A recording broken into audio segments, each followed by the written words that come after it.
Hello everyone, welcome to Priyanka NET classes. So basically आज के इस वीडियो में हम लोग पेपर 2 कॉमर्स की बिजनेस इकोनॉमिक्स की यूनिट को कंटिन्यू करने वाले हैं। बिजनेस इकोनॉमिक्स का लेक्चर नंबर 10 है ये। अगर आप में से किसी ने फर्स्ट 9 लेक्चर्स को मिस किया है सो मैं आपको इकोनॉमिक्स की जो प्लेलिस्ट है उसका लिंक जो है वो डिस्क्रिप्शन में दे दूँगी। आप वहाँ से जाके ज़रूर चेकआउट कीजिए, बिकॉज मैं स्टार्ट से बोलती आ रही हूँ इकोनॉमिक्स जैसा सब्जेक्ट आपको ईजी तब लगेगा जब आप लेक्चर वाइज सारे लेक्चर्स देखेंगे तो आपको ईजी खुद ही लगने लगेगा। कमिंग टू आज का हमारा 10th लेक्चर, जो बहुत ही इंपॉर्टेंट लेक्चर है। क्यों? क्योंकि आज के इस लेक्चर में हम लोग डिस्कस करने वाले हैं डिटर्मिनेंट्स ऑफ डिमांड। डिटर्मिनेंट्स यानी ऐसे कौन से फैक्टर्स हैं जो डिमांड को डायरेक्टली या तो इनडायरेक्टली अफेक्ट करते हैं। तो एक एक करके आज हम सारे फैक्टर्स, सारे डिटर्मिनेंट्स देखने वाले हैं। तो अगेन ये जो टॉपिक है डिटर्मिनेंट्स ऑफ डिमांड, ये बहुत ही इंपॉर्टेंट है। क्यों? क्योंकि लॉ ऑफ डिमांड, इसके बाद जो हमारा नेक्स्ट लेक्चर होगा वो लॉ ऑफ डिमांड के ऊपर होगा। तो लॉ ऑफ डिमांड में ये डिटर्मिनेंट्स बहुत काम आने वाले हैं, तब वहाँ पे यही डिटर्मिनेंट्स अजम्पशंस बन जाते हैं। इसलिए मैं आप सबसे रिक्वेस्ट करूँगी प्लीज़ इस सीरीज़ को पूरा फॉलो करिएगा एंड इस लेक्चर को भी पूरा लास्ट तक देखिएगा। चलिए स्टार्ट करते हैं, but before going on that मैं बता दूँ मेरा नाम प्रियंका नाथानी है। मैंने अपना नेट एंड JRF क्रैक किया हुआ है कॉमर्स सब्जेक्ट से अपने पहले ही अटैम्प्ट में 99.55 परसेंटाइल के साथ। साथ ही साथ मैंने अपना नेट एंड मैनेजमेंट क्रैक किया हुआ है अपने पहले ही अटैम्प्ट में। साथ ही साथ मैंने अपना महाराष्ट्र सेट क्वालिफाई किया हुआ है कॉमर्स सब्जेक्ट से अपने पहले ही अटेम्प्ट में। So this was my brief background. चलिए स्टार्ट करते हैं डिटर्मिनेंट्स ऑफ डिमांड। तो आप देख सकते हैं टोटल मैंने 9 determinants of demand list down किए हैं। प्राइस हो गया, इनकम हो गया, price of substitute goods, price of complementary goods, ऐसे करके मैंने टोटल 9 लिस्ट डाउन किए हैं एंड उसके बाद मैंने एक्सेट्रा लिख दिया। क्यों? क्योंकि इन 9 के अलावा भी और भी बहुत सारे डिटर्मिनेंट्स यानी कि फैक्टर्स हो सकते हैं, जैसे फैशन हो गया, क्लाइमेटिक कंडीशंस हो गया, टेक्नोलॉजी हो गया। इसके अलावा भी बहुत सारे फैक्टर्स होते हैं, लेकिन मैं यही 9 क्यों चूज़ करके लेके आई हूँ आप सबके सामने? बिकॉज ये 9 दी मोस्ट इम्पॉर्टेंट फैक्टर्स है। ये ऐसे फैक्टर्स हैं जो करेंगे ही करेंगे, नो डाउट बाकी फैक्टर्स भी करते हैं, बट ये सबसे ज़्यादा इम्पैक्ट करते हैं। इसलिए मैं यहाँ पे 9 फैक्टर्स को ही डिस्कस करने वाली हूँ एंड आप लोग भी इनको पूरा एंड तक देखिए ताकि आपको एक एक करके सारे फैक्टर्स समझ में आए। कमिंग टू हमारा फर्स्ट डिटर्मिनेंट जो है प्राइस, एक एक करके हम सारे फैक्टर्स को देखते हैं। प्राइस, तो अगर मैं प्राइस की बात करूं, प्राइस और डिमांड का जो रिलेशनशिप है मैं ऑलरेडी इससे पहले वाले लेक्चर में एक्सप्लेन कर चुकी हूँ। 7th या 8th लेक्चर में मैंने आपके साथ प्राइस और डिमांड का फंक्शनल रिलेशनशिप एक्सप्लेन किया था। तब भी मैंने आपको समझाया था अगर किसी प्रोडक्ट की प्राइस ज़्यादा होती है तो ऑटोमेटिकली आप उस प्रोडक्ट की डिमांड कम कर देते हो। जैसे अभी आज की डेट की अगर मैं बात करूँ, पेट्रोल की प्राइस बढ़ गई है तो ऑटोमेटिकली आपने पेट्रोल की डिमांड कम कर दी है, करेक्ट। और किसी प्रोडक्ट की अगर प्राइस कम होती है तो आप उसकी डिमांड बढ़ा देते हो। यानी आप देख सकते हो कि प्राइस और डिमांड का जो एरो है, अगर प्राइस का एरो जो है ऊपर की तरफ जा रहा है तो डिमांड का एरो नीचे की तरफ आ रहा है, और अगर प्राइस का एरो नीचे की तरफ जा रहा है डिमांड ऊपर की तरफ जा रही है। यानी दोनों एरोज ऑपोजिट डायरेक्शन में जा रहे हैं। जब भी दोनों एरोज ऑपोजिट डायरेक्शन में जाते हैं तो उसे हम बोल सकते हैं इन्वर्स रिलेशनशिप या इनडायरेक्ट रिलेशनशिप। यानी प्राइस और डिमांड आपस में कैसा रिलेशनशिप रखते हैं? इन्वर्स रिलेशनशिप रखते हैं, या जिसको आप सिंपल लैंग्वेज में बोल सकते हो इनडायरेक्ट रिलेशनशिप रखते हैं। क्यों? क्योंकि दोनों ऑपोजिट डायरेक्शन में हैं। आई होप सबको ये क्लियर है। अगर नहीं फिर भी आप क्या कर सकते हो, पिछला लेक्चर जाके देख सकते हो, वहाँ पे मैंने डिटेल में इस कंसेप्ट को समझाया है। कमिंग टू हमारा सेकेंड डिटर्मिनेंट जो है इनकम। इनकम का रूल क्या बोलता है? जैसे जैसे आपकी इनकम बढ़ती है वैसे वैसे आपकी परचेजिंग पावर भी बढ़ती है, आप ज़्यादा परचेज कर पाते हो पहले से, एंड ऑटोमेटिकली वैसे वैसे आपकी डिमांड भी बढ़ जाती है। और जैसे जैसे उसका उल्टा भी हो सकता है, जैसे जैसे आपकी इनकम घटती है वैसे वैसे आपकी डिमांड भी कम होने लगती है। जैसे कि से फॉर एग्जांपल आज आप 10,000 अर्न करते थे, 10,000 से आपकी इनकम बढ़ के 12,000 हो गई, तो ऑटोमेटिकली पहले आप जितनी डिमांड करते थे अब आप उससे ज़्यादा की ही डिमांड करोगे। क्यों? क्योंकि इनकम बढ़ती है तो हम डिमांड भी बढ़ा देते हैं। इनकम कम हो जाती है, जैसे कोविड के टाइम पे बहुत लोगों की इनकम कम हो गई थी, तो कम होने के वजह से जो सैलरीड लोग थे उनकी इनकम कम हो गई थी, 50% 75% उनको कम मिलने लगा था, तो ऑटोमेटिकली उन लोगों ने अपनी डिमांड भी कम कर दी थी। यानी आप देख सकते हैं इनकम का एरो अगर ऊपर की तरफ जा रहा है तो डिमांड का एरो भी ऊपर ऊपर की तरफ ही जा रहा है, इनकम का एरो नीचे की तरफ आ रहा है तो डिमांड भी नीचे की तरफ आ रही है। यानी इनकम और डिमांड का जो रिलेशनशिप है वो कैसा है, डायरेक्ट रिलेशनशिप है। डायरेक्ट रिलेशनशिप कब होता है, जब दोनों एरो सेम डायरेक्शन में जा रहे हो, दोनों एरो सेम डायरेक्शन में जा रहे हैं, या दोनों अपवर्ड जा रहे हैं या दोनों ही डाउनवर्ड जा रहे हैं। तो ऐसे टाइप का रिलेशनशिप जिसमें दोनों एरो सेम डायरेक्शन में जाते हैं, ऐसे हम बोलते हैं डायरेक्ट रिलेशनशिप। और इनकम और डिमांड के केस में हम बोल सकते हैं इनकम और डिमांड का डायरेक्ट रिलेशनशिप है। क्यों, आपकी इनकम बढ़ेगी तो आप ज़्यादा खर्चा करोगे, आप ज़्यादा डिमांड करोगे मार्केट में जाके। आपकी इनकम घटेगी, आप कम खर्चा करोगे, आप मार्केट में से डिमांड कम करोगे। आई होप सबको सेकेंड जो डिटर्मिनेंट है वो अच्छे से क्लियर है। कमिंग टू हमारा थर्ड डिटर्मिनेंट जो है prices of substitute goods. Substitute goods क्या होते हैं, ये अगेन मैंने पहले टाइप्स ऑफ डिमांड के लेक्चर में एक्सप्लेन किया था। सब्सटीट्यूट गुड्स वो गुड्स होते हैं जिसमें अगर एक गुड आपको नहीं भी मिला तो जो उसका नेक्स्ट ऑल्टरनेटिव अवेलेबल है वो भी आप लेके अपना काम चला सकते हो। या एक गुड महंगा मिल रहा है, कोई एक चीज़ महंगी मिल रही है तो उसका जो ऑल्टरनेटिव प्रोडक्ट है आप वो ख़रीद के अपना काम चला सकते हो। जैसे कि से फॉर एग्ज़ाम्पल, तब मैंने आपको एग्जांपल दिया था टी और कॉफ़ी, पेन और पेंसिल। अगर चाय महंगी हो गई तो ऑटोमेटिकली आप क्या कर दोगे, आप चाय की डिमांड कम कर दोगे एंड कॉफ़ी की डिमांड बढ़ा दोगे।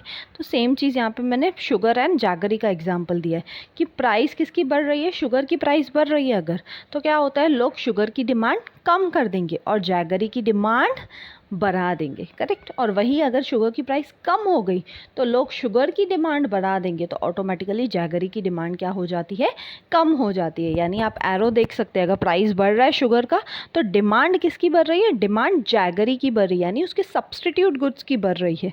अगर प्राइस एक प्रोडक्ट का बढ़ता है तो डिमांड किसकी बढ़ती है, जो उसका सब्सटीट्यूट प्रोडक्ट है उसकी बढ़ जाती है। एंड प्राइस अगर एक प्रोडक्ट का कम हो रहा है तो डिमांड किसकी कम होती है, उसके सब्सटीट्यूट गुड की कम होती है।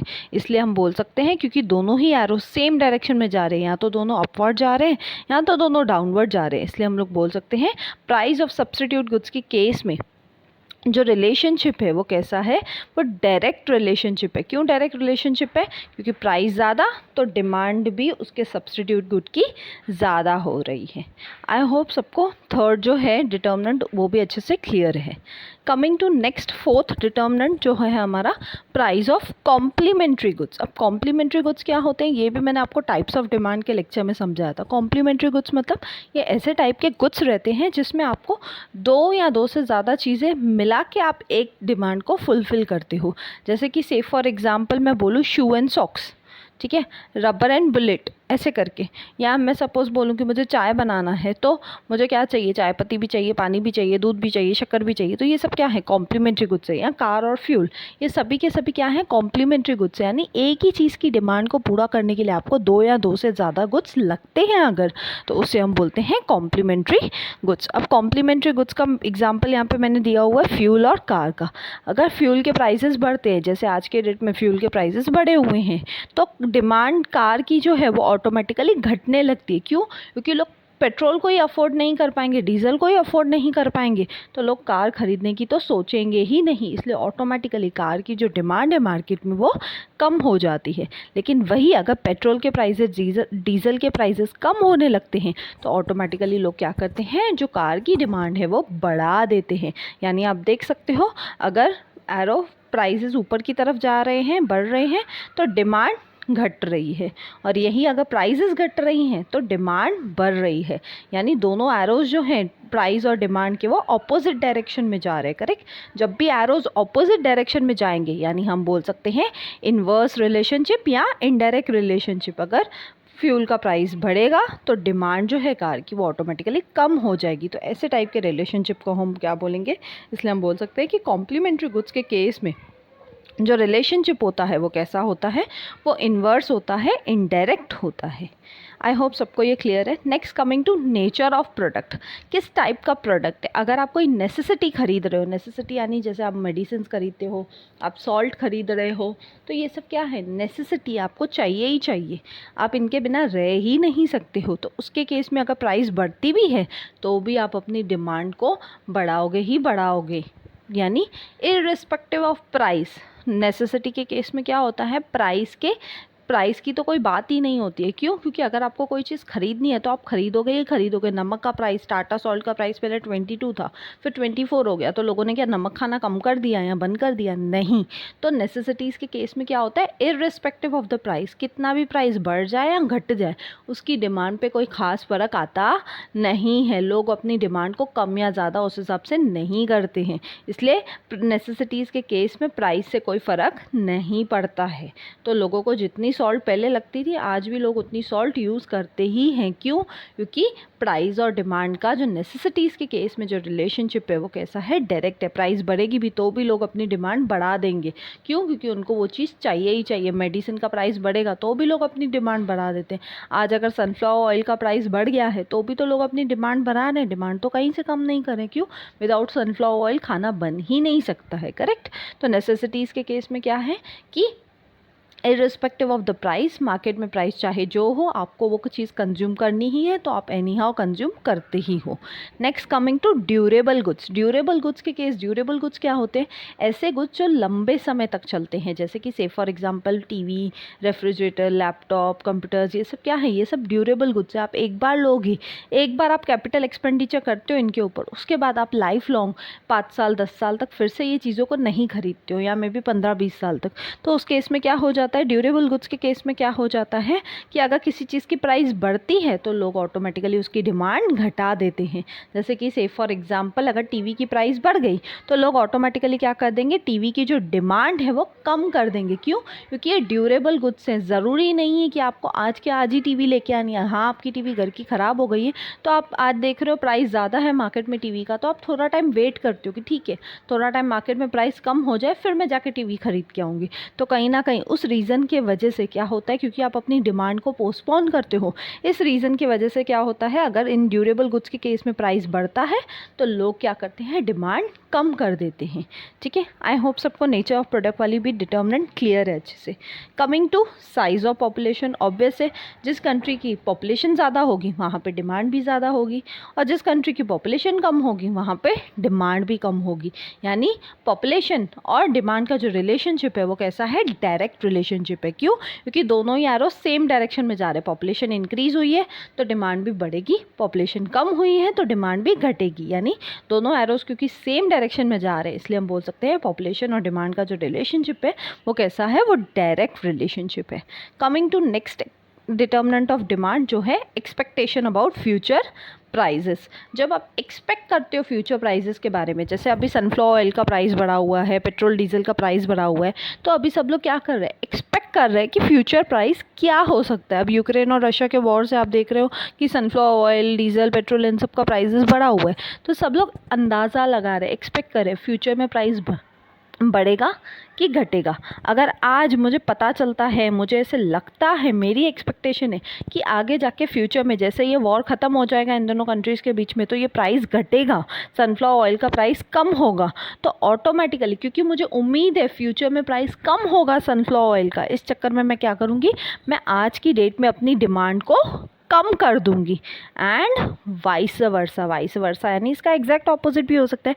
अगर मुझे लगेगा फ्यूचर में प्राइस और बढ़ने वाला है तो मैं ऑटोमेटिकली क्या कर दूंगी, आज की डेट में अपनी डिमांड बढ़ा दूंगी। क्यों? क्योंकि मुझे डर रहेगा मैं आगे जाके ज़्यादा प्राइस पे करूं, इससे अच्छा है मैं अभी ज़्यादा अपने घर पे स्टोर करके रख देती हूँ। इस चक्कर में क्या होता है, हम बोल सकते हैं एक्सपेक्टेशंस के केस में क्या होता है, डिमांड और एक्सपेक्टेशंस का जो रिलेशनशिप है वो कैसा है, डायरेक्ट रिलेशनशिप है। अगर आप एक्सपेक्ट करते हो कि प्राइस फ्यूचर में कम होगा तो आज की डेट में आप अपनी डिमांड कम कर देते हो, और इसका एग्जैक्ट ऑपोजिट, इसका एग्जैक्ट वाइस वर्सा भी हो सकता है। अगर आपको आज की डेट में लगता है फ्यूचर में प्राइस बढ़ेगा, इंक्रीज होगा, तो आप ऑटोमेटिकली क्या करते हो, आज की डेट में अपनी डिमांड बढ़ा देते हो। आई होप सबको ये डिटर्मिनेंट भी अच्छे से क्लियर है। कमिंग टू नेक्स्ट डिटर्मिनेंट जो है एडवर्टाइजमेंट। अगर आपने एडवर्टाइजमेंट एकदम इफेक्टिव वे में किया है, इफेक्टिव यानी एकदम अच्छे से, एकदम स्ट्रॉन्गली, एकदम प्रॉपर तरीके से आपने एडवर्टाइजमेंट किया है तो ऑटोमेटिकली क्या होगा, लोग आपके एडवर्टाइजमेंट देख के कन्विंस हो जाएंगे, परसुएड हो जाएंगे आपका प्रोडक्ट खरीदने के लिए। तो ऑटोमेटिकली क्या हो जाएगी, आपकी जो डिमांड है प्रोडक्ट की वो बढ़ जाएगी। एंड इसका एग्जैक्ट ऑपोजिट भी हो सकता है। अगर आपने इनइफेक्टिव एडवर्टाइजमेंट किया, आपने अच्छे से एडवर्टाइज नहीं किया है, अच्छे से एडवर्टाइजमेंट नहीं बनाया है, तो उस केस में क्या होगा, आपके प्रोडक्ट की जो डिमांड है वो ऑटोमेटिकली मार्केट में घट जाएगी। यानी इस केस में भी क्या है, डायरेक्ट रिलेशनशिप है। अगर एडवर्टाइजमेंट अच्छा है तो डिमांड भी बढ़ेगी, अगर एडवर्टाइजमेंट ख़राब बनाया हुआ है, अच्छा नहीं है, तो उस केस में डिमांड भी आपके प्रोडक्ट की घट जाएगी। तो एडवर्टाइजमेंट और डिमांड के केस में अगेन आपका रिलेशनशिप कैसा है, डायरेक्ट रिलेशनशिप है। Coming to last determinant of demand जो है लेवल ऑफ टैक्सेशन। टैक्सेस भी आपके डिमांड पे बहुत इंपॉर्टेंट रोल प्ले करती हैं। कैसे, टैक्सेस अगर बढ़ती हैं तो क्या होता है, किसी भी चीज़ के ऊपर टैक्स बढ़ गई तो उसकी प्राइसेस बढ़ जाती है उन चीज़ों की, एंड ऑटोमेटिकली क्योंकि प्राइस बढ़ गया तो नॉर्मल लॉ ऑफ डिमांड क्या बोलता है कि प्राइस बढ़ गया तो डिमांड घट जाती है। एंड वाइस वर्सा भी हो सकता है, वाइस वर्सा यानी इसका एग्जैक्ट ऑपोजिट भी हो सकता है। ध्यान से समझिएगा मैं क्या बोल रही हूँ। किसी भी चीज़ के ऊपर टैक्स बढ़ जाती है, सपोज पहले क्लॉथ के ऊपर सपोज से फॉर एग्जांपल 12% टैक्स लगता था, फिर अभी रिसेंटली जीएसटी काउंसिल ने बोला कि हम 12% से बढ़ा के 18% कर देंगे। किया नहीं है लेकिन बोला कर देंगे। तो सोचो अगर अज्यूम करते हैं कि कर देते तो क्या होता है, टैक्सेस बढ़ जाती, टैक्सेस बढ़ जाती तो प्राइस भी बढ़ जाता, प्राइस बढ़ जाता था क्लॉथ का तो ऑटोमेटिकली क्लॉथ की जो डिमांड है मार्केट में वो कम हो जाती थी। एंड इसका एग्जैक्ट ऑपोजिट वाइस वर्सा भी हो सकता है। कैसे, टैक्सेस घटेंगी किसी प्रोडक्ट पे तो ऑटोमेटिकली लोग क्या करते हैं, उसकी प्राइसेस कम हो जाती हैं, क्योंकि टैक्स कम हो गई तो ओवरऑल जो जीएसटी वगैरह लगना था उसका प्राइस, जीएसटी कम हो जाएगा तो उसका प्राइस भी कम हो जाएगा, और प्राइस कम हो गया तो ऑटोमेटिकली उस प्रोडक्ट की जो डिमांड है वो बढ़ जाती है। यानी टैक्स के केस में और डिमांड के केस में हम बोल सकते हैं इन्वर्स या तो इनडायरेक्ट रिलेशनशिप है। क्यों, क्योंकि टैक्स अगर बढ़ रही है तो डिमांड घट रही है, टैक्स अगर घट रही है तो डिमांड बढ़ रही है। आई होप सबको ये लास्ट डिटर्मिनेंट भी क्लियर है। सो थैंक यू, मिलते हैं नेक्स्ट वीडियो में। अगर आपको वीडियो अच्छा लगा तो प्लीज़ लाइक कीजिए, कमेंट करके मुझे ज़रूर बताइए, ज़्यादा से ज़्यादा लोगों तक शेयर कीजिए, बिकॉज ज्ञान बांटने से ही बढ़ता है। एंड सब्सक्राइब कीजिए अगर आप न्यू है तो। मिलते हैं नेक्स्ट वीडियो में, till then bye bye, take care.